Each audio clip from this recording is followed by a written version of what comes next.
desde a parte de herbicida até produção de frutos sem sementes. Então, o que vocês têm que ter primeiro na cabeça é que o hormônio, muitas vezes vocês vão se deparar com isso.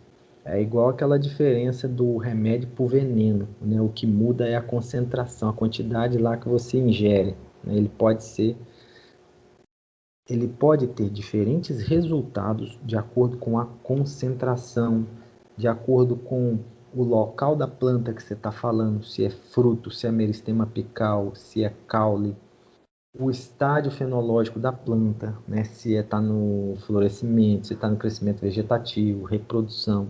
Então, os hormônios vegetais, eles, eu vou passar alguns efeitos, né, que ao longo do tempo foram atribuindo efeitos específicos para esse hormônio, efeito específico para o outro, mas muitas das respostas da planta, elas são baseadas na ação não de um único hormônio, mas do conjunto de alguns hormônios, tá? Então, assim, vocês vão se deparar com alguns momentos de dificuldade, que é quando fala assim, tal resposta da planta é influenciada por auxina, citocinina e giberelina. Aí você fica, meu Deus, eu não consigo filtrar a auxina, é só para isso, giberelina é só para isso. Tem algumas coisas que sim, mas outras não, tá? Então, a primeira coisa que vocês vão ver quando vocês forem estudar a definição de hormônio é que para uma molécula ser considerada hormônio, ela deve ser produzida no local e exercer sua função em outro local. Então, ela tem que se deslocar, tá? Então, uma molécula que seja produzida numa célula e não saia dali nunca, por mais que ela tenha algum efeito fisiológico, ela não é considerada um hormônio, tá? Então, a auxina é o primeiro delas. Deixa eu ver aqui. Vamos ver aqui. O que é a auxina, né? Para a gente não ficar perdido no tempo. Qual é a estrutura básica das moléculas de auxina? A primeira molécula de auxina descoberta foi o ácido indol 3-acético, em 1930. Depois veio o ácido 4-cloroindol 3-acético, depois veio o indol 3-butírico. E o que a gente tem em comum nessas moléculas? Primeiro, a palavra ácido. Ácido vem do grupo químico ácido carboxílico. Então pode olhar que as três moléculas aí têm C-O-C-O-H, que é a marcação do ácido carboxílico. E anéis, dois anéis, um deles aromático, nas três moléculas aí tem. Então, os anéis e uma cadeia lateral.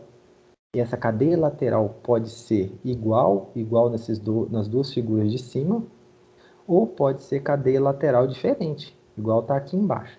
Então, vocês notem facilmente que tem uma estrutura padrão para a molécula da auxina, tá? Com o passar dos anos, foram se desenvolvendo moléculas artificiais, né? A indústria química, a pesquisa, a partir dessas moléculas que são produzidas na planta, eles foram tentando desenvolver moléculas artificiais, né? E aí, com o tempo, chegaram-se ao famoso 2,4D, né? O tal do 2,4D, que vocês já ouviram falar ou vão ouvir muito falar ainda. Antigamente, era chamado de Tordon, era o antigo Tordon. Só que antigamente, a empresa que desenvolveu o primeiro 2,4D, ela tinha a patente, que durou não sei quantos anos, e o nome, né, comercial do produto chamava Tordon. Só que com o passar dos anos, essas empresas perdem a patente e aí as demais começam a produzir a mesma molécula. E aí generalizou-se, né, o nome 2,4-D. Você tem 2,4-D de diversas empresas, da mesma forma que o glifosato. Claro que o Roundup, o antigo Roundup, mas não era auxina, tá? O glifosato não é auxina. Só estou dando uma comparação, que antes a gente tinha Roundup. Isso talvez nem é da época de vocês, é da época nossa que é mais velha. Era o famoso Roundup. E agora você só fala glifosato, glifosato, glifosato, glifosato, porque tem um monte de empresa que produz glifosato, né? A patente se perdeu, expirou, e aí todo mundo começou a produzir.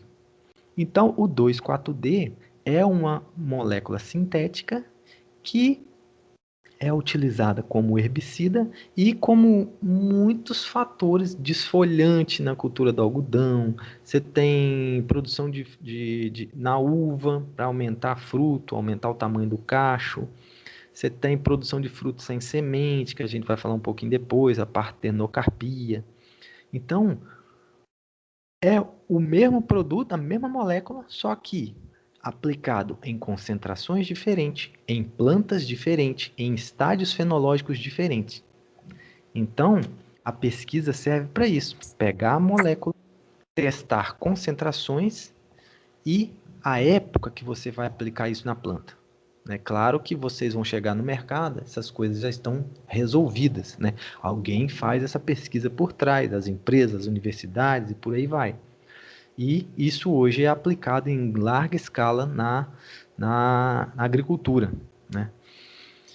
Bom, então a molécula do 2,4-D tá aí, o ácido carboxílico, né? Dicloro, ó, tá aí até no nome, diclorofenoxiacético, ácido 2,4. Então o 2 e o 4 é a posição dos cloros. O ácido é do ácido carboxílico. E aí tinha outro também, o antigo dicamba, né, que também era outra auxina. Ó. Tá vendo que ele não tem cadeia lateral, mas tem o anel, os cloros, o ácido carboxílico. É uma cadeiazinha aqui, um CH3 ligado a um oxigênio, mas não chega a ser uma ramificação de carbono grande. Enfim, estrutura semelhante, tá? Então são moléculas que têm uma estrutura muito semelhante. Aqui, ó, deixei só anotado aqui, ó, algumas coisas do dicamba. Claro que tem vários outros aí, ó. É um herbicida hormonal sistêmico, né? Aplicado na planta, ele vai se movimentar pelo floema da planta. Por isso que ele é sistêmico, ele não é só de contato, né? As moléculas que são de contato é aquela que você aplica na folha e ela não se movimenta, fica só ali no tecido da folha, ou aonde ela bater no caule, fruto, ela vai ficar. Sistêmico se movimenta. Pós-emergente, que vai ser aplicado após a planta emergir. Derivado dos ácidos benzoicos, que simula a ação dos hormônios auxínicos. Então, é uma molécula sintética, ó, simula a ação dos hormônios auxínicos. Combate de plantas daninhas de folhas largas, ou seja, dicotiledôneas, gente. Quando vocês encontrarem essas plantas daninhas de folha larga, eles estão se direcionando às dicotiledôneas, tá? Absorvido por folhas e raízes via floema e xilema. Então, é uma molécula que vai ser absorvida por qualquer parte da planta que entrar em contato, sendo transportado para todas as partes da planta de forma rápida, acumulando-se nas áreas de crescimento ativo, inibindo seu desenvolvimento. Recomendado no coro de plantas daninhas no pré-plantio da cultura de soja. O pessoal usa muito na soja. Em plantio direto, cultivo mínimo. Dessecação e pré-colheita da soja. Antecipar e homogeneizar a colheita. Então tá aí, ó.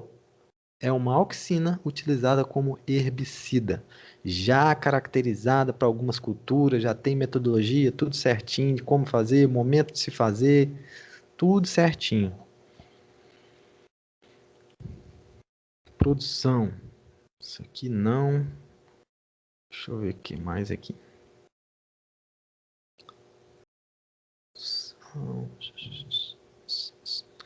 Só para vocês terem uma noção aqui, ó. Efeitos fisiológicos das auxinas, ó. Aqui tem um resuminho do que vocês vão encontrar mais diretamente relacionado com a auxina. Primeiro, o alongamento celular. Eu vou falar um pouco disso aqui.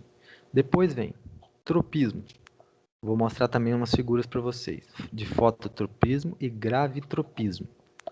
E dominância apical, formação de raízes laterais, diferenciação vascular, é questão de formação de vaso, xilema e floema, retardamento da abscisão foliar. Então, é um hormônio que está envolvido, ele segura a folha na planta por mais tempo, isso pode ser explorado agronomicamente. Desenvolvimento de frutos entra na parte de formação do fruto propriamente dito, né? Que a semente produz auxina, né? Então isso contribui para o desenvolvimento do ovário lá durante a polinização e tem a ver também com a produção de frutos por partenocarpia, né? Que é sem sementes. Então aqui tem um resumo da atuação da auxina direta, tá? Então eu vou tentar de forma mais objetiva passar alguma coisa aqui para vocês. Qualquer momento vocês me interrompam, tá? Deixa eu ver aqui.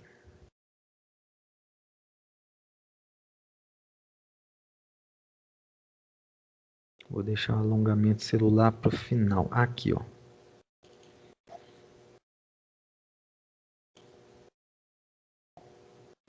Slide 36. Isso aqui é uma coisa que se chama o tal do fototropismo. Né? Tropismo vem de movimento, foto de luz. Por que, que as plantas buscam a luz? Né? Aonde que a auxina está relacionada com isso?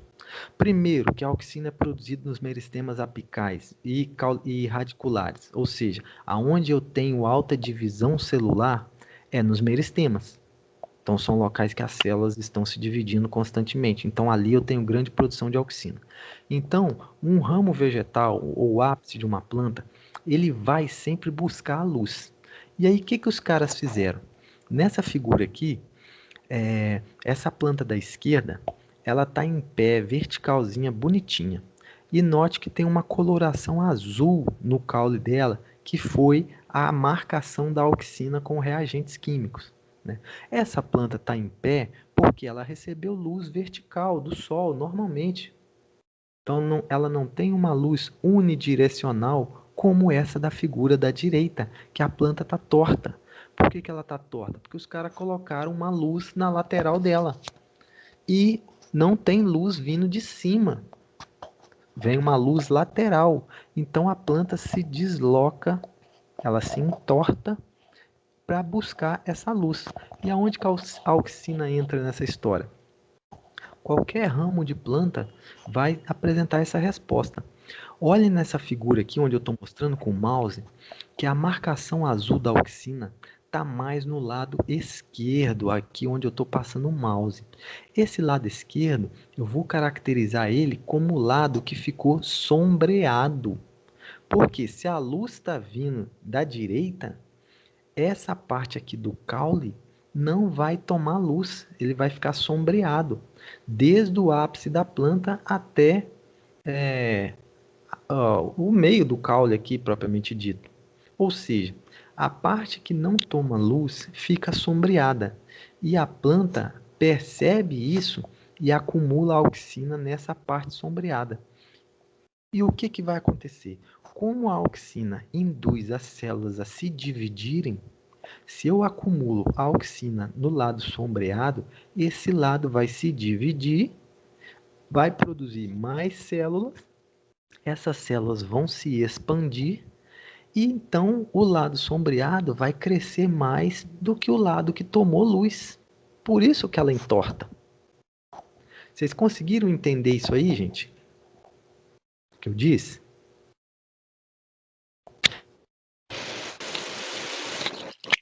Sim, professor. Então, isso aí é encontrado em qualquer planta, tá? Qualquer planta, ela pode ajustar o seu crescimento em direção à luz. Né? Então, vamos lá de novo. Essa planta aqui, ela está torta porque eles colocaram uma luz lateral a ela.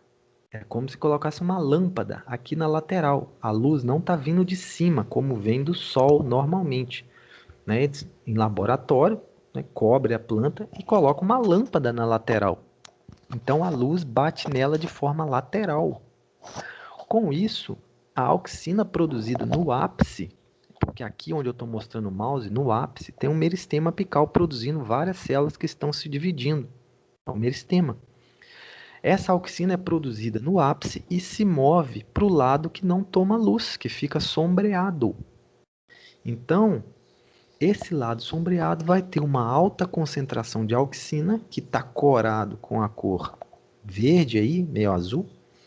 Essa auxina vai induzir essas células a se dividirem, a se alongarem, a se expandirem, e aí o lado sombreado cresce mais do que o lado iluminado. Por isso que essa planta entorta e cresce em direção à luz, porque o lado sombreado cresce mais. Entendeu, Sara?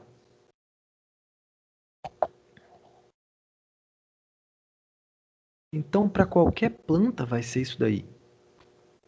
Luz lateral, se não tem luz vindo de cima, ela vai se direcionar para a luz. Aí, tem um exemplozinho aqui bacana. É esse aqui, ó. Olha esse vaso de planta aí, ó. Isso aí parece um tomate. Colocou o vaso de lado. Claro que essa planta, quando ela começou a germinar, ela estava em pezinha, bonitinha. Aí o cara foi lá e deitou o vaso. E o que a planta fez? Retomou seu crescimento vertical. Vamos entender aqui na prática. O que aconteceu? Quando esse ápice... Claro que essa planta aqui já cresceu, gente. O que aconteceu? Quando esse ápice estava aqui, onde eu estou mostrando o mouse, porque essa planta, se você deitar ela, ela não vai entortar aqui perto do colo. Ela entorta perto do ápice, tá? Só que o que eu estou querendo dizer? Essa planta aqui, ela já cresceu, mas a região que ela retomou, que ela modificou sua posição de crescimento, era no ápice, só que quando ela estava menor. É porque agora ela já cresceu, aí o torto fica aqui embaixo. O que eu estou querendo dizer, se você pegasse essa planta do tamanho que ela está aí e deitasse ela, colocasse esse vaso na horizontal, ela ia curvar-se aqui no ápice, porque é no ápice que está o meristema apical. Então, eu só não quero que vocês pensem que a planta vai curvar lá no meio do caule dela, do nada. Não. É porque quando ela estava pequenininha, eles deitaram o vaso, o meristema apical ainda estava, vamos dizer assim, com o tamanho aonde está saindo esses dois galhos aí, o meristema apical era pequenininho, né, era uma mudinha, aí o cara deitou o vaso. Ele deitou, ela pegou o sentido vertical. E aí deixaram mais um bom tempo para depois tirar a foto, quando ela já estava verticalzinha, bonitinha. Então a região que vai modificar a posição é lá no ápice. Não é no meio do caule, não. Ficou claro isso aí?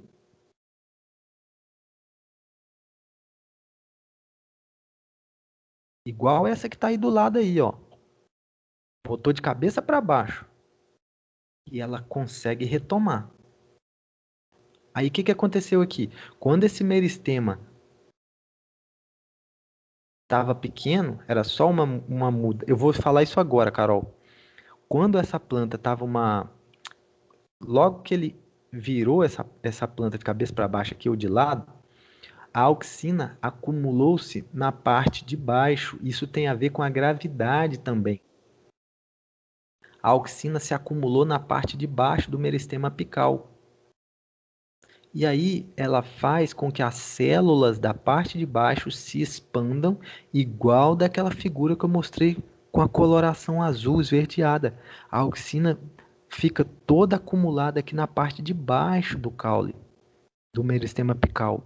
E aí ele faz com que essas células ali da parte de baixo se expandam mais, se alongam mais. E aí a parte de cima não alonga. Então o caule acaba entortando, porque a parte de baixo se estica, cresce mais e a de cima não.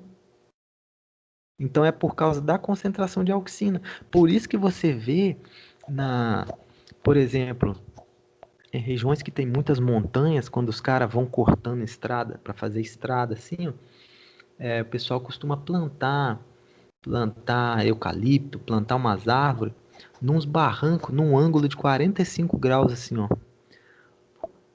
A árvore nasce retinha, bonitinha, mesmo que você tenha um barranco lá de 45 graus, você bota uma muda lá, ela cresce verticalzinha.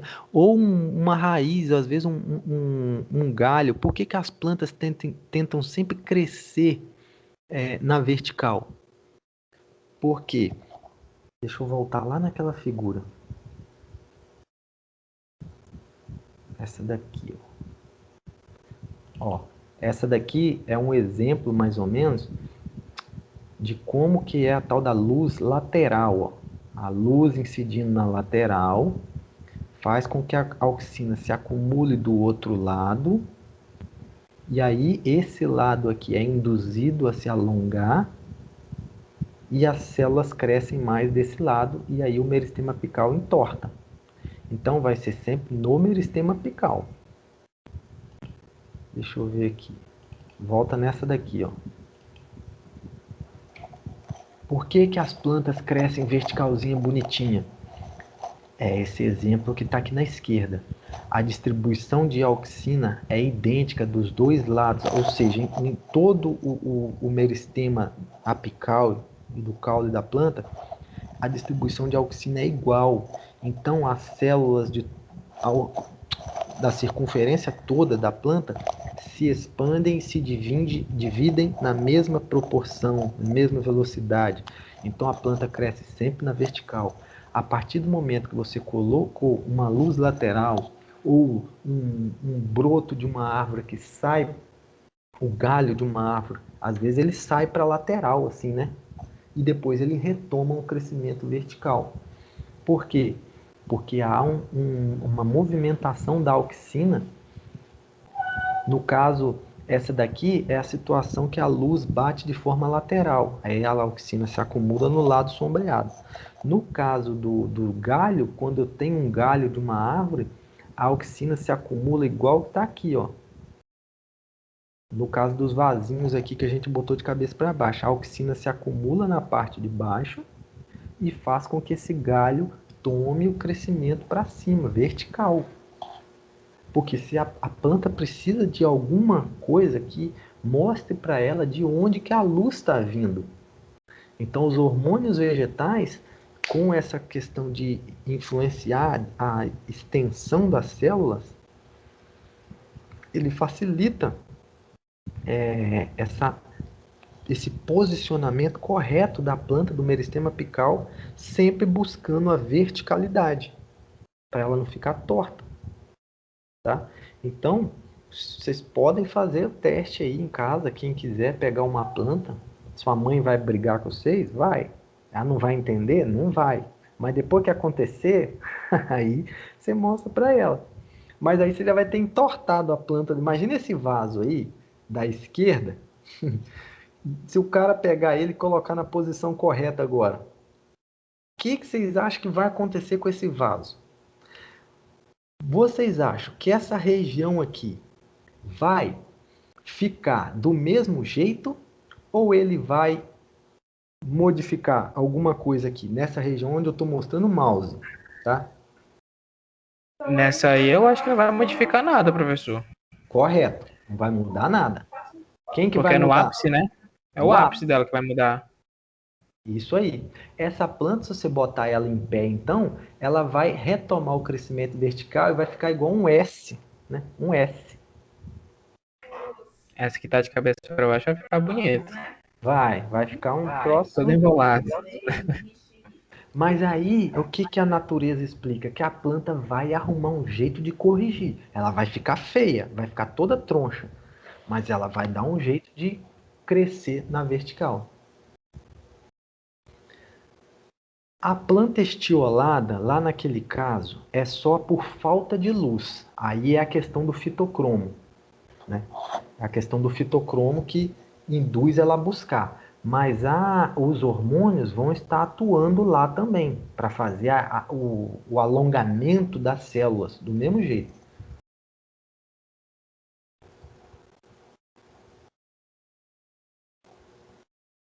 Mas aqui a gente tem luz, só que a questão é perceber da onde está vindo essa luz. Então a planta consegue, mas é claro que nesse caso do vaso, a gente está considerando a luz do sol, né? Que vem sempre de cima, né?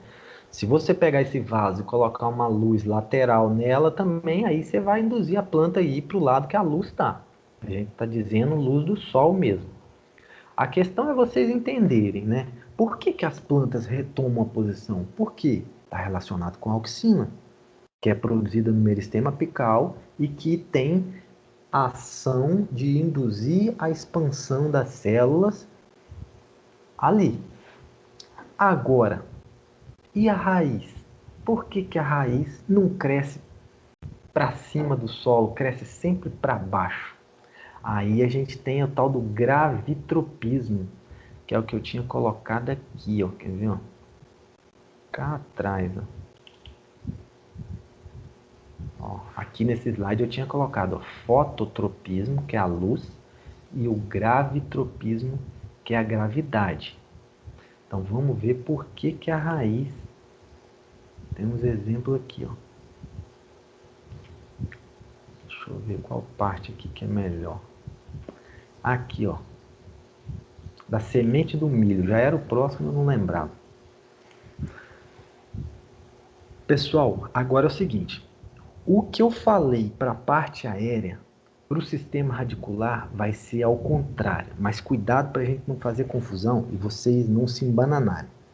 Não é complicado. Vamos devagar. Olha essas sementes de milho. Eu vou pegar essa daqui, a última da direita aqui. Como que a posição de uma semente de milho influencia até na germinação da planta? Essa sementezinha que eu estou botando no mouse, a última, ela está perfeita.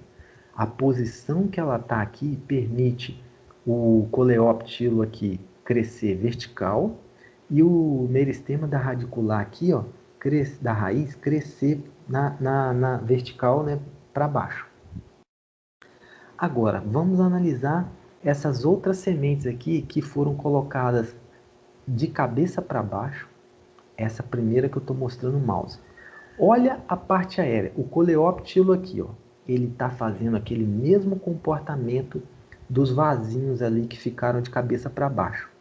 Tá vendo que ele surgiu e entortou buscando a luz. Agora, todas as outras sementes, ó, que estão de lado, essa daqui que eu botei o mouse, ela tá meio torta. Ela parece que saiu lateral, começou a pegar o sentido para baixo, ela tá meio estranha. Essa outra aqui, a primeira, que está com o coleóptilo grande, ela tá de lado também. Ela saiu aqui para a lateral e retomou o crescimento para cima. Ó. Mas a raiz dessa que eu tô com o mouse, a primeira, não tá bacana não. Agora, a raiz das duas do meio aqui tá legal. Porque elas buscaram o solo, buscaram crescer para baixo. Por quê? Por causa da auxina. Só que aí o que acontece? No meristema do caule, vamos dizer assim, apical, se a auxina se acumula aqui na parte de baixo, onde eu estou mostrando o mouse, vocês estão conseguindo ver quando eu estou apontando o mouse? Tá dando para acompanhar? Tá. Então, na parte aérea, quando a auxina se acumula aqui ó, na parte de baixo, ela induz a expansão celular na parte aérea. Na raiz, como ela começou a crescer horizontal, a auxina se acumulou também na parte de baixo. Só que na raiz, ela inibe a expansão na parte de baixo. Aonde ela se acumulou, ela inibiu. Por quê? Pensa comigo. Se a raiz estiver crescendo na horizontal e a auxina acumular na parte de baixo e induzisse essa parte de baixo a se expandir, essa parte de baixo ia se desenvolver e a raiz ia se virar para cima. Correto? Vocês entenderam isso aí?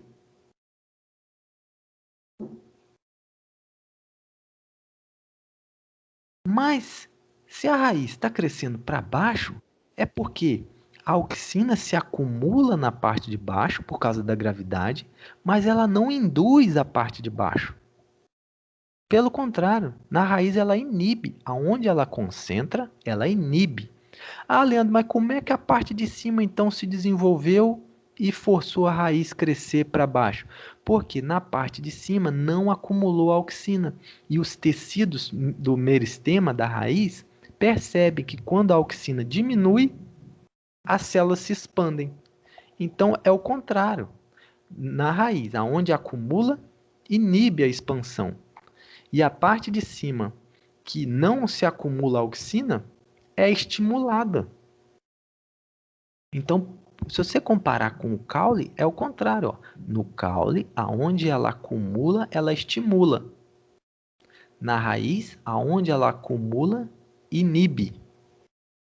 Então, a auxina trabalha no caule e na raiz, mas a sensibilidade das células são diferentes. Porque no caule, aonde acumula auxina, estimula. Na raiz, aonde acumula, inibe. E vai expandir a parte de cima que tem pouca auxina. Quando esse meristema, quando a raiz estava pequenininha, do tamanho aí onde eu botei o mouse aí. Porque é o meristema, é aqui no ápicezinho, que é o sensor da raiz para saber se ela vai para baixo ou se ela vai para cima. Tá aqui no ápice. Essa raiz ela entortou quando o ápice estava desse tamanhozinho aqui, ó. Era uma radículazinha pequenininha e o ápice estava aqui ainda onde onde eu estou mostrando o mouse. Então os sensores estão ali. Aí tem mais um negócio aqui que esses sensores que eu estou falando, olha aqui, ó. Uma figura clara da ação da auxina. Esse galho dessa planta surgiu num barranco, igual eu estava falando, um barranco, isso aí está quase uns 80 graus esse trem aí, ó. E a planta sai lateral e toma a posição vertical. Porque o meristema apical, com esse balanço da auxina, percebeu ela e posicionou corretamente a planta. Para ela crescer direitinho. É o geotropismo. Deixa eu ver aqui. Aqui, ó. Era o próximo.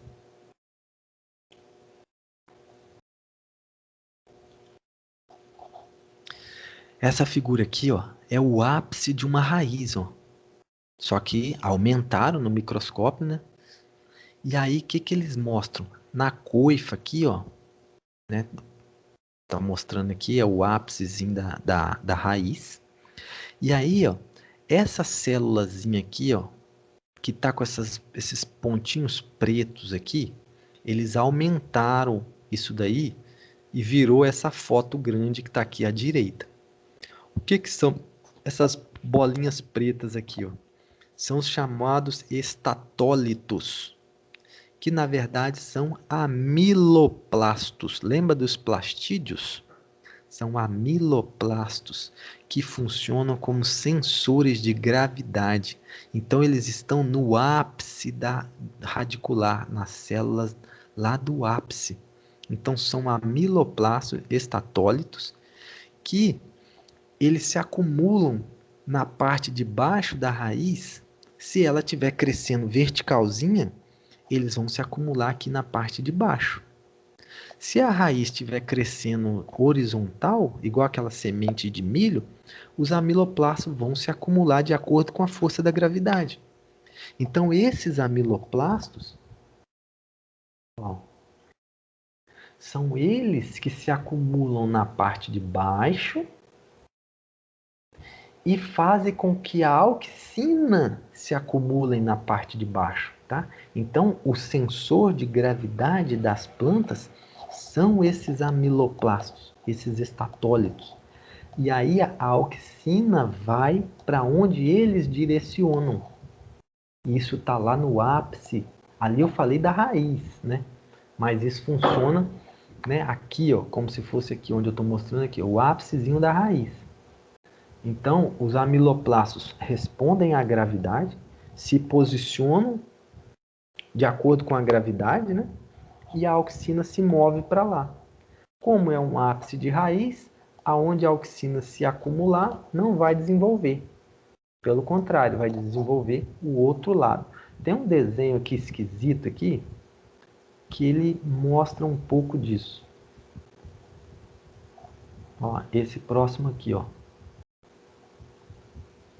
Ele está mostrando que a raiz cresce, o ápice cresce sempre em direção ao solo, por causa dos amiloplastos que estão aqui, ó. A gravidade força eles a ficarem na parte de baixo. Tem um envolvimento reticoendoplasmático aí. E tem aqui, ó, esse desenho aqui, ó. Olha só. Vamos lá. Como é que essa auxina vai chegar aí no ápice da planta, da raiz? A auxina, ela é produzida no ápice lá da parte aérea, nos meristemas apicais. Só que o floema vai transportar essa auxina lá para a raiz. Então, isso aqui, imagina que é uma raiz, a ponta da raiz fininha, e a auxina está chegando, ó, pelo floema, aqui pelos vasos condutores da raiz. Como os estatólitos estão posicionados na parte de baixo, pressionando o retículo endoplasmático, essa auxina chega e é distribuída lateralmente pelas células dos tecidos aqui do ápice da raiz. Aí, eu não sei se vocês já estudaram isso, mas uma raiz, ela é dividida lá no ápice, que é a coifa, né? Depois tem a zona de alongamento e depois tem a zona pilífera, né? Que são os pelos absorventes. A parte da raiz que cresce não é imediatamente no ápice. É mais ou menos 1 centímetro para baixo do ápice. É onde eu tenho o tecido, que aqui, ó, tá vendo um colchete aqui, ó, mostrando a chave, né? Mostrando zona de alongamento. Essa região aqui que as células estão se dividindo, quer dizer, se alongando, se estendendo, porque a divisão celular ocorre aqui no ápice, no meristema, mas o alongamento propriamente dito ocorre aqui. Então é essa região responsável pelo alongamento, crescimento da raiz. Se a auxina se distribui direitinho para os dois lados, ou seja, na circunferência toda da raiz, todas essas células vão se expandir na mesma proporção. Então a raiz vai crescer sempre para baixo, retinha ali para baixo. Agora, quando eu coloco a raiz na horizontal, o que acontece com os estatólitos? A figura está mostrando aí, ó. Eles vão forçar os retículos endoplasmáticos de acordo com a gravidade. Eles sempre vão responder à gravidade. Só que aí eles vão direcionar a auxina para onde eles estão pressionando. E isso aí vai gerar este movimento aqui, ó, do slide 46. Olha o que vai acontecer. Se os estatólitos pressionam o retículo endoplasmático de acordo com a gravidade e a raiz está posicionada de forma horizontal, a auxina que chega pelos vasos condutores, ela é distribuída para a parte de baixo da raiz, que está de acordo com a gravidade. Ó. Ou seja, acumula-se muita auxina aqui, ó, na parte de baixo.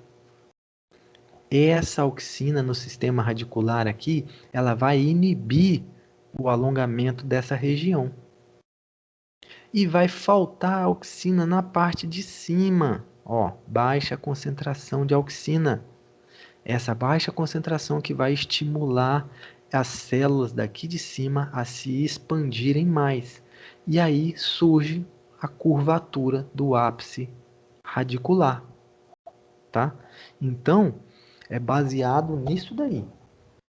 Gravidade e sensibilidade diferente para a célula da raiz e da parte aérea. Então, é desta forma que a planta sempre faz a raiz buscar o solo e o meristema apical sempre buscar a luz do sol. Beleza?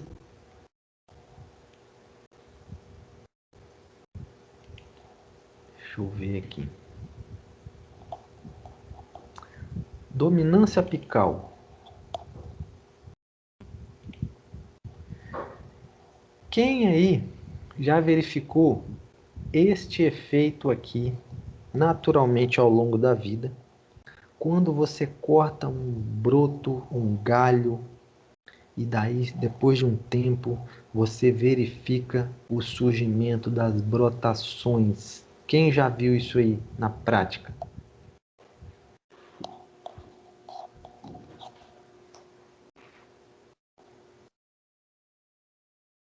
Ninguém?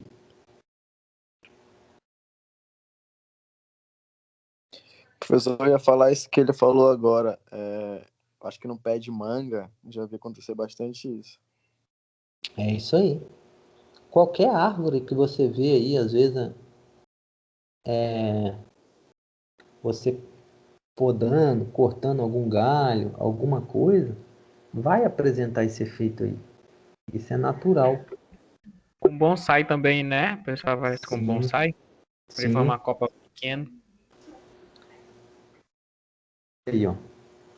Quer coisa mais usada que na jardinagem do que a poda, né? Diversas maneiras. Isso, roseira, qualquer coisa. Agora, vamos entender por que surgem as brotações laterais. Como a auxina é produzida no meristema apical, quando você retira o meristema, né? Você cortou aquele galho, quebrou ou fez uma poda, você tira o meristema apical fora. E a planta, existe um balanço hormonal ao longo do caule, que se estende do ápice para a base. Ou seja, aqui no ápice tem muita auxina, porque ela é produzida aqui, e vai diminuindo. Tá vendo que na figura eles colocaram uma corzinha meio, umas bolinhas meio avermelhada? E que tá cheio de bolinha aqui no ápice e vai diminuindo as bolinhas ao longo do caule? Isso aí está simulando a concentração da auxina. É muito alta no ápice e vai diminuindo. Só que isso aí, gente, é um balanço hormonal que a planta interpreta como correto. Esse balanço hormonal impede que essas gemas axilares se desenvolvam. Existe um balanço hormonal aqui de auxina, além de outros, tem a citocinina no meio aqui, mas por enquanto vamos pensar só na auxina. E aí, quando você corta o galho, faz a poda, você tira essa fonte de produção de auxina. Você mexe com o balanço hormonal daquele galho. Quando você altera esse balanço hormonal, automaticamente as gemas axilares, o botãozinho de start delas é apertado. Elas iniciam a divisão e expansão celular para gerar novos galhos, porque você mexeu no balanço hormonal, porque você cortou o ápice.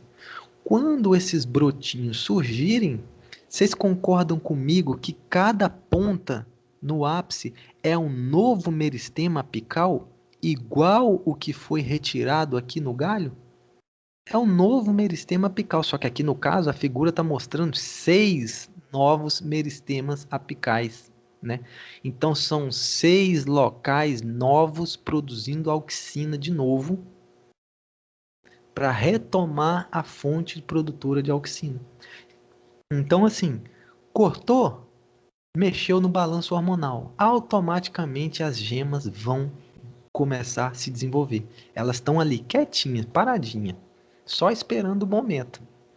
E aí, por isso que a poda foi explorada ao longo dos anos, né, na jardinagem, para fazer essas cercas vivas, esses trem aqui que a gente vê aí ao longo, né, para todo lado. Todo mundo faz isso em casa. Corta, vai brotar. Mas por que vai brotar? Né? Por causa da auxina. É ela que vai surgir, vai ser produzida de novo aqui no ápice desses brotinhos e vai ser uma nova fonte de produção de auxina para retomar o balanço hormonal que tinha nesse galho. Então é algo bem rotineiro na nossa vida. A gente chama isso aí de dominância apical, tá? Você cortou o galho, você destruiu a dominância apical. Ela vai brotar de novo. E aí cada brotinho daquele, desculpa, deixa eu voltar aqui de novo.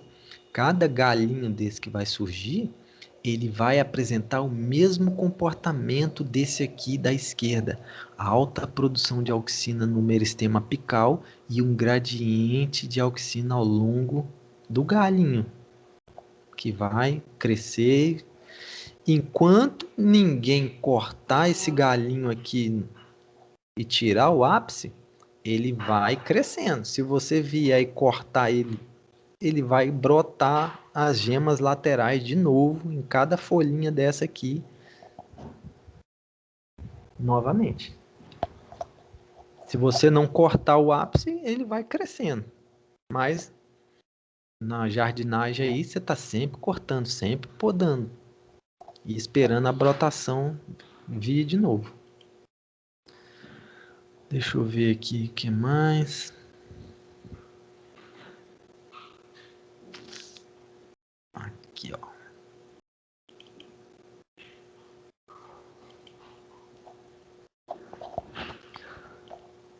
Vamos para ver a partenocarpia aqui, ó. Por exemplo, no morango, aquelas bolinhas pretinhas que ficam no fruto lá, a gente chama de aquênio, né? As bolinhas pretinhas. E a parte comestível mesmo, eles chamam de receptáculo entumecido, né? Aí o que os caras fizeram? Tiraram aquelas aquênios, cada bolinha daquela, e verificaram que o fruto ficava pequenininho, igual tá aqui, ó. Em outro teste, tiraram os aquênios de novo, cada bolinha pretinha daquela, e aplicaram auxina. E o fruto desenvolveu. Aonde eu vou chegar com isso? Lá no momento da polinização, quando o grão de pólen, né, entra em contato lá com o estilete, o ovário, né, que surge o tubo polínico, e aí vai ocorrer a fecundação do gameta do pólen, né, do gameta masculino, com as oosferas, que estão lá na parte feminina da flor. Quando ocorre a polinização e a fecundação, né, vão surgir os gametas. Vão surgir lá. E aí ocorre, né, é a mesma coisa de mistura genética, né? Você mexe, ocorreu a polinização, vai surgir a semente. Isso é um processo natural das plantas. E junto com isso surge o fruto, né, que é o ovário desenvolvido, lá naquela fecundação. Só que, com o passar do tempo, os pesquisadores foram descobrindo como utilizar a auxina. Por quê? Eles verificaram que as sementes são locais que produzem auxina. E essa auxina da semente que estimula o fruto a crescer. Por isso que quando eles tiraram, aqui eles chamam o aquênio de fruto verdadeiro, mas o aquênio é onde estaria produzindo a auxina. E aí quando eles tiraram o aquênio, tirou a fonte de auxina do fruto. Por isso que ele ficou pequenininho. Aí quando aplicaram a auxina, o fruto desenvolveu. Então o que a gente pode concluir? É que a semente produz auxina desde o momento lá da polinização e da fecundação, e essa auxina estimula o crescimento do ovário que vai gerar aí o fruto.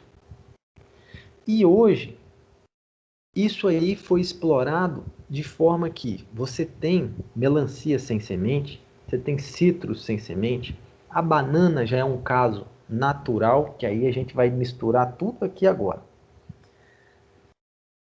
Eles, a partir de frutos, já de plantas que naturalmente produziam frutos sem semente, como no caso da banana, que ela é triploide, existe uma incompatibilidade alélica de genes lá, dos alelos, que impede que ocorra a formação de sementes. Na banana acontece isso.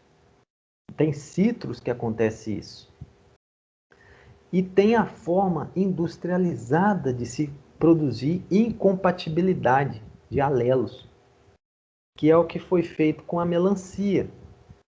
Os caras conseguiram pegar uma planta diploide com uma tetraploide, fecundaram, gerou uma planta triploide que não produz semente, mas vai produzir fruto do mesmo jeito.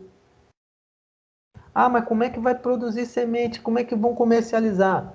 É indústria. Os caras têm um plantio lá.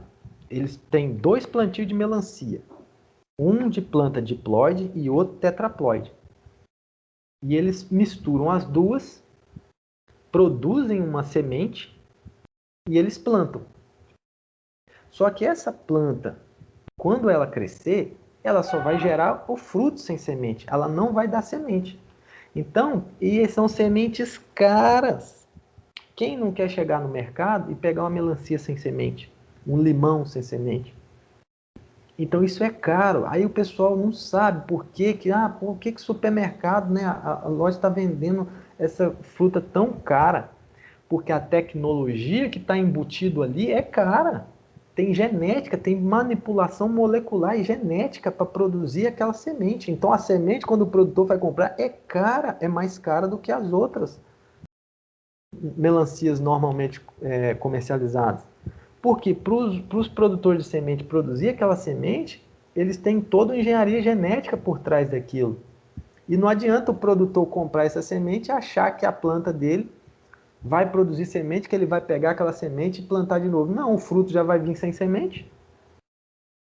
Então, isso aí é a manipulação genética. O caso da auxina é outro. Os caras pegam, durante o florescimento, vão lá e aplicam, né, aspersão, pulverização, diretamente na flor, antes dela ser fecundada. Então, tudo tem uma técnica para fazer isso. Mas a questão é que antes, mesmo sem ela ser fecundada, eles aplicam auxina. Por quê? Pensa comigo. A fecundação do grão de pólen lá com a osfera vai surgir a semente e vai produzir auxina. Então, eu posso aplicar auxina diretamente logo. Para que eu vou esperar ocorrer fecundação para produzir a semente, para produzir auxina? Eu posso ir lá e aplicar auxina logo. Entenderam a jogada? Sem ocorrer a fecundação, os caras vão lá e aplicam a auxina. E o fruto vai se desenvolver, mesmo sem semente. Mas uma forma artificial. Então, Professor, oi. o abacaxi da bainha sem espinho é o mesmo princípio? Rapaz, eu não sei não, viu? Eu acho que não. Eu posso estar falando besteira aqui, mas eu acho que não. Eu nunca ouvi falar não, sabe? Também não, eu tava vendo aqui esses dias, eu achei uns aqui. Aí eu Porque fiquei aí curioso, eu vou dar uma pesquisada. eu acho que é questão só de variedade das plantas de abacaxi diferentes mesmo, que é um inconveniente na colheita aqueles benditos daqueles espinhos, né? E tem abacaxis que não tem espinho. Tô ligado. Mas eu acho que não tem a ver com isso aqui, não. É só característica mesmo das plantas. Entendi. Agora a questão é, cara, é difícil a gente, nem eu sei na prática, né? Porque a gente não trabalha com isso, como que está evoluindo, como que é lá no campo. É difícil da gente acompanhar isso. Então, assim, vocês vão ver coisas que vocês não vão ouvir falar aqui na disciplina. Igual a questão das uvas, cara. Né? Existem as uvas sem sementes, né? Aqui você acha no supermercado aqui, ó, a Thompson, aquela verdinha, né? Sem semente. Tem aplicação de auxina em uva para aumentar o cacho, para aumentar o tamanho das bagas, para se desenvolver melhor. Tem auxina e citocinina no meio disso daí. Mas nós vamos falar da citocinina depois. Então, tem muita tecnologia que é explorado e que só na vida, ao longo da vida, que vocês vão ver isso, sabe? Porque nem eu, sinceramente, acompanho tudo. Não tem como a gente acompanhar isso. Mas o interessante é a gente partir de um princípio básico, né, do funcionamento da auxina, o hormônio de crescimento, de alongamento celular, de expansão celular. E eu vou explicar para vocês, para finalizar, como é que é a questão da expansão celular. Para vocês verem como que a auxina, porque por aqui eu só mostrei resultado, né, usado para isso, usado para aquilo. Então, e eu nem falei dos herbicidas ainda, tá? Deixa eu ver se estava até aqui no final aqui. Os herbicidas aqui, ó.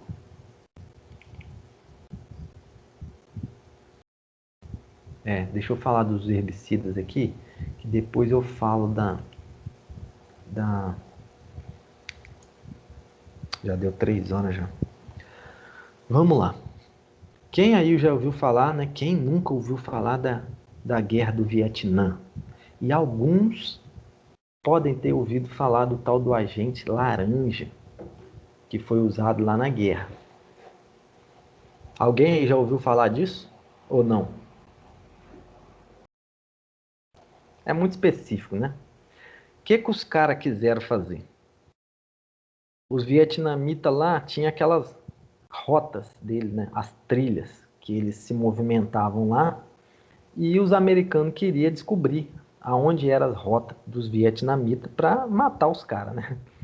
Aí eles pegaram e foi quando surgiu, né, uma mistura do 2,4-D com 2,4,5-T, que era o tal do agente laranja. Os aviões passavam e jogavam aquilo sobre a floresta, porque lá era floresta pura. Para fazer o quê? Desfolhar as árvores. Para expor tudo que tinha. Porque ia matar tudo, né? Porque é um herbicida que é usado para matar as plantas.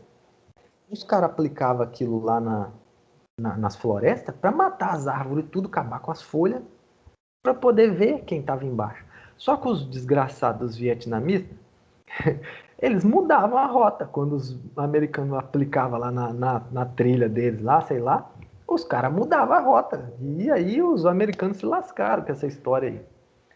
Só que o problema é que eles estavam aplicando ali, em cima daquelas pessoas, um produto que não ia matar só a planta, não, ia matar os caras também. Porque esse tal de 2,4,5-T aqui, ó, era cancerígeno. Isso foi proibido depois. Mas lá naquela época não devia ter nem fiscalização direito para isso. Aí ficou só o 2,4-D. Esse 2,4,5-T aqui, ó, que é cancerígeno, acho que foi abolido, né, com o passar do tempo. E aí deram tchau para ele, ficou só o 2,4-D. Então, tem várias moléculas comerciais aí, né? Aminopiralide, clopiralide, fluroxipir, tricoplir, MCPA, o antigo dicamba, 2,4-D.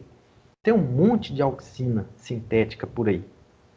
E aí a questão da auxina é o seguinte: as árvores lá, as árvores eram dicotiledôneas, né? O efeito da auxina, por isso que eu mostrei no começo ali, efeito sobre folhas de planta de folha larga, são as dicotiledôneas, não é sobre gramínea monocotiledônea. Então tem uma seletividade aí que as gramíneas não morrem. Elas dão uma sentida, dão uma amarelada, mas não morrem com o efeito do 2,4-D. E aí eles foram pesquisar por que as gramíneas não morrem e as dicotiledôneas morrem, né? Então existe um mecanismo diferente entre as plantas em relação à translocação, absorção. Tudo isso tem diferença no efeito do produto naquela planta. Se ele é absorvido facilmente ou não, se ele é translocado facilmente ou não. Então o 2,4-D aqui, ó, foi o primeiro composto orgânico sintetizado pela indústria, utilizado como herbicida seletivo, ó, primeiro da história a ser seletivo. Então se eu tenho o meu gramadozinho ali e eu tô com umas dicotiledôniazinha e é o que mais tem, todo mundo que tem grama em casa sabe o inferno que é. Claro que o 2,4-D é catimbu, tem um cheiro muito ruim, pessoal. Não é muito bom usar em grama de casa, não, porque vai ficar um cheiro ruim danado. Mas em pastagem, meu amigo, é o que há. Então, na pastagem, o que mais que você tem? Braquiária. Braquiária é o quê? Gramínea monocotiledônea. E as dicotiledôneas são as plantas daninhas. Na maioria dos casos, né? Tudo depende da situação. A braquiária também pode ser um infestante dependendo da situação, mas vocês entenderam o que eu quero dizer. Pastagem, a braquiária é o produto, não é a infestante. As dicotiledôneas, taca 2,4-D lá. Então vai matar as folhas largas de dicotiledônea, mas não vai matar a braquiária. Aqui, ó, auxinas são Isso utilizadas foi para uma coisa que eu controlar... nunca. Antes eu não Oi? conseguia entender. Isso era uma coisa que eu não conseguia entender antes. Como é que funcionava? Se, Isso, tipo, jogava na pastagem, morria só algumas plantas, não morreu a que o pessoal queria, tá? isso. Já é a seletividade que as gramíneas têm. Aí que vê, eu vou mostrar aqui, ó. Pois é. É, ó, milho e outras monocotiledôneas rapidamente inativam as auxinas por conjugação. Isso é um mecanismo. O que é conjugação? É a planta absorver a molécula e ligar um carboidrato, ligar um lipídio, ligar qualquer coisa com essa molécula, porque a molécula tem efeito se ela está sozinha. A partir do momento que ligar um carboidrato com aquela molécula ali da auxina, vocês viram ali dois anéis, um ácido carboxílico. Se ligar uma outra molécula ali, a auxina perde o efeito. Então eles descobriram que as gramíneas fazem essa conjugação. Ela faz essa ligação ali de alguma molécula com a auxina e desativa. Aí o hormônio perde o efeito. Esse é um dos mecanismos, a tal da conjugação. E aí, ó, deixa eu ver aqui, ó. Conjugação, menor absorção e translocação. Então, as gramíneas absorvem menos e translocam menos. Então, o efeito fica mais difícil de acontecer. Nas mono, ao contrário das dicotiledôneas, que são mais sensíveis, porque elas vão absorver facilmente, translocar essa molécula dentro do tecido vegetal. E por aí vai. Deixa eu ver se tinha mais alguma coisa aqui. Tem muitas histórias aí, né? Questão do picloram, com exceção do picloram, elas não persistem no solo por mais de uma safra. Então, deixa eu voltar aqui. Existem vocês vão ainda fazer mais disciplinas aí, tem disciplina de plantas daninhas, tem disciplinas mais específicas ao longo do curso ainda para vocês lidarem com isso. Mas todo mundo aqui já está cansado de ouvir falar na polêmica que é da aplicação de produtos, né, inseticidas, fungicidas, herbicidas que a agricultura utiliza, né? Só que, por exemplo, no caso aqui, ó, não persistem no solo por mais de uma safra, com exceção do picloram, que é uma outra mistura. O picloram é uma mistura de auxina com uma outra lá que eu esqueci. Que a gente usa, eu até usei isso já uma vez, para matar a árvore mesmo, o arbusto, o trem é violento, mas é uma mistura. Mas com exceção, você vê que o produto ele é autodegradável. Então ele não vai persistir no solo muito tempo. Por quê? Essa utilização de produto tem que ser com cuidado, porque, por exemplo, se você tem um gramado e você vai lá e aplica 2,4-D, mas se algum dia você resolver plantar um pé de laranja ali, o pessoal que trabalha com isso, não eu, mas o pessoal encontra muitos problemas com, às vezes, essas situações. Que a pessoa já aplicou alguma coisa, tem algum resíduo ali ainda, e a planta vai crescer lá, vai germinar toda torta, toda troncha, e vão ficar se matando lá para tentar descobrir que é deficiência de nutriente, que é não sei o que é vírus, que é o que, e é resíduo de herbicida, né? Mas todos esses produtos têm um certo tempo para ele se degradar no ambiente. É claro que as polêmicas que a gente vê na televisão, não é porque eu estou defendendo por causa de agronomia, não, mas a gente sabe que o ser humano ele é danado para fazer os trem tudo errado, né? Então, o problema é que o povo usa o trem indiscriminadamente. Não respeita período de carência, não respeita o tempo de, né, para poder entrar na cultura. O pessoal aplica inseticida, tudo quanto é desgrama aí nesses tomates da vida. Tem amigo meu que nem come tomate. Porque quem já viu condução de lavoura de tomate, o trem é feio. Se o cara não respeitar os períodos de carência daqueles produtos, rapaz, ó. Então, assim, as coisas funcionam, mas tem que ser usado corretamente. E o difícil é todo mundo no campo fazer as coisas corretamente. Porque você bota na situação, você tem um produtor de tomate lá. Eu lembro que o meu irmão falava isso para mim. Ele trabalhou lá no Espírito Santo, na região serrana, e os caras plantavam muito tomate lá. Os caras olhavam, ele trabalhava em revenda, em revenda agropecuária mesmo. Dizer que os produtores de tomate lá da região chegavam na cidade, dia que nublava, os caras vinham tudo na cidade, não estava nem chovendo ainda, só nublado. Os caras já vinham na cidade buscar produto. E o couro comia. Por quê? Os caras tinham que se antecipar a merda, entendeu? Antes de chover, porque nublou, a umidade aumenta, aí começa as doenças, começa ataque, não sei o que, o trem. Quem aqui, gente, não tem problema em casa com inseto ou com alguma doença em qualquer plantinha que você tiver em casa? Me diz a pessoa que não tem. Eu quero saber o que ela faz, porque só se for milagre. Porque não conheço uma pessoa que tem uma planta aqui em casa que não tem, ou às vezes o problema existe, mas ela não sabe identificar, nem sabe que aquilo é um problema. Mas, meu amigo, tudo que eu tentei aqui em casa, tudo que eu tenho aqui, ou é cochonilha, ou é ácaro, ou é mosca minadora, é um trem difícil. Até uma salsa que eu plantei num vasinho ali em casa, a bicha tava toda, parecia que tinha uma virose nela, ali, uns trem ali. Tá doido, cara. Mas assim, eu não vou generalizar a questão do tomate. Eu só tô dizendo que, assim, que lá na época acontecia isso. Isso tem muitos anos atrás. Então os caras vinham pra cidade e se armava mesmo de produto e voltava e o couro comia, porque ele dava assistência a esse produtor lá. O trem era feio, tomate é. Mas aí o que eu ia falar? Pensa, o produtor tá lá na roça. O plantio de tomate é caro, meu amigo, é caro. O tomate ele deixa o cara rico, ele quebra. Então o cara tem que ser muito, muito cuidadoso com o tomate. O trem é feio. Plantar tomate não é brincadeira, não. Aí, você pensa, você tá com uma lavoura lá, que você investiu não sei quantos R$ 1.000. Meu amigo, você olhou pro céu, nublou, o cara vai fazer o que tiver que fazer para salvar o bolso dele. Essa é a realidade, infelizmente.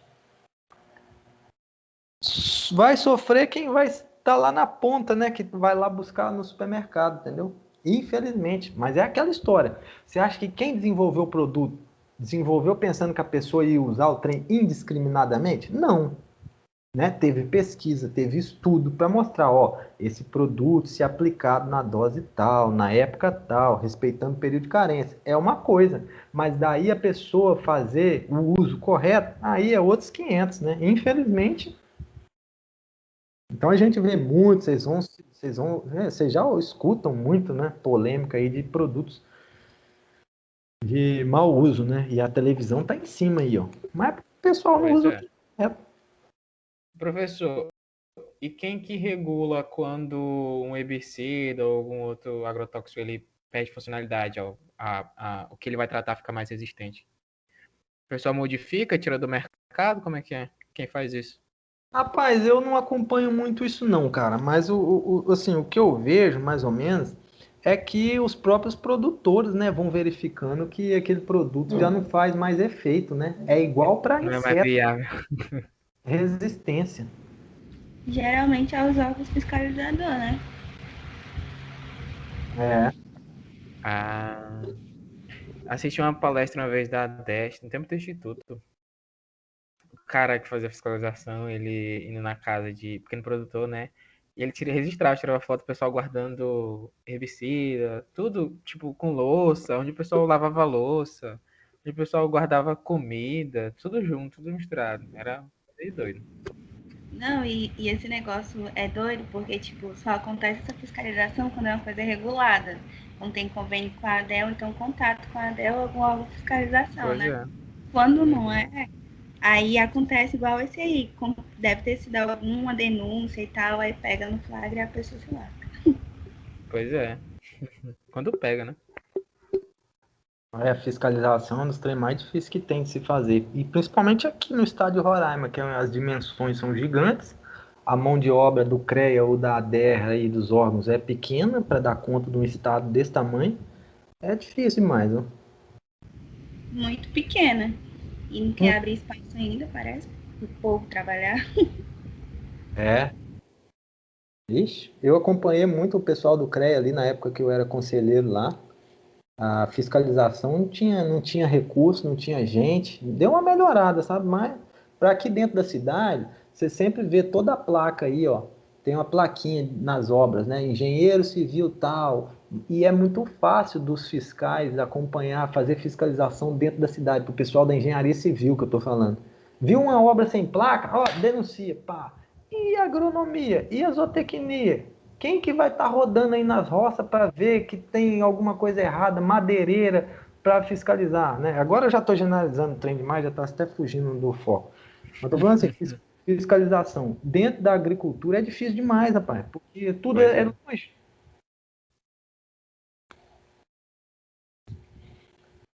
Mas é aí, ó. Então vamos ver aqui, ó. Aqui está uma bioquímica, uma fisiologia bem danada aqui, ó. Mas é só em relação à auxina que eu tinha falado em relação à concentração. O que que uma coisa vira veneno ou vira remédio de acordo com a concentração. A auxina é a mesma coisa. Ela tem ação em baixa e em alta concentração. Vai ser de acordo com a planta, a aplicação, a época. Por exemplo, aqui, ó, em baixa concentração, ela estimula a RNA polimerase, né, a enzima que está envolvida lá no DNA lá da vida lá, aumentando os níveis de RNA, de DNA, de síntese de proteína. Esses processos levam à síntese de auxina, de mais auxina, né, pela própria planta, de giberelina, o que vão promover divisão e alongamento celular acelerado, ou seja, vai esgotar a célula, fazer ela crescer demais, mas claro que você não vai ver a planta estiolando, igual você vê o caso aí da germinação, não. Mas é um mecanismo que se verifica com a auxina em baixa concentração. Em alta concentração, está aqui principalmente o etileno, que é o caso dos herbicidas aí. É a síntese do etileno. O etileno é o hormônio gasoso, que a gente vai falar por ele no final, que é o hormônio do amadurecimento. Então, o amadurecimento está relacionado com a senescência, com a morte da planta. Então, e a auxina, isso aí já foi provado que ela, quando aplica na planta, ela não é a auxina por si só, no caso do herbicida, que vai matar a planta. É porque ela vai induzir a planta a produzir muito etileno, e o etileno vai levar à morte dela, porque é um hormônio de senescência, de final de ciclo, né? Então tem depender da concentração e da planta. E aqui a gente não, né, tem a questão de fruto. Deu para você já ver mais ou menos que a pesquisa que vai direcionar como usar, qual concentração, essas coisas mais ou menos aí que eu já falei. E aqui é claro que eu falei quase nada do que tem na prática de oficina. Tá? Tem muita coisa que nem eu acompanho, igual eu falei para vocês. Deixa eu ver aqui.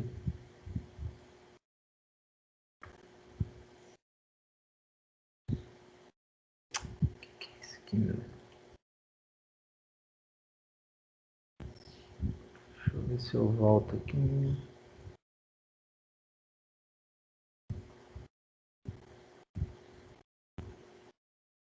Eu acho que tá bom. Eu vou precisar que vocês façam a leitura do capítulo do livro e não deixa atrasar não, porque